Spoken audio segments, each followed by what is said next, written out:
agropecuario nacional. Pues es una situación muy triste, muy complicada y compleja, además porque en Tunja nunca habíamos vivido esas situaciones que actualmente estamos viviendo y que han sido generadas por como ya el cansancio del mismo campesino de ver cómo sus derechos han sido día a día violentados y sin que haya ninguna solución. Gracias a Dios y gracias a la misma solidaridad de la ciudadanía tunjana y de todos quienes de una forma u otra participamos en los llamados cacerolazos, el presidente de la República volteó los ojos a nuestra ciudad y está pretendiendo en este momento traer las soluciones que sean más viables tanto para el sector agropecuario como para la misma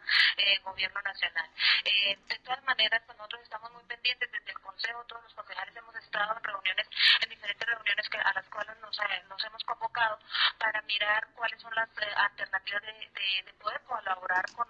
nuestro agro, porque no es justo, a veces nos causa mucha tristeza ver que tanto unos u otros se agreden y son lesionados, han habido muertos de parte y parte de la policía, de los campesinos, y son seres humanos como todos nosotros que tienen su familia y que hoy tienen dolientes y gente que está sufriendo por la pérdida de esas vidas que no deberían haber sucedido. Por eso, aunque estamos apoyando a nuestros campesinos en el paro, sí le solicitamos a la gente, a quienes participan en estas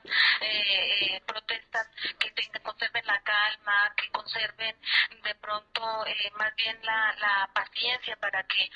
no sucedan estas cosas, para que no se pierdan vidas, para que no haya gente lesionada, porque esto es muy triste para todos nosotros.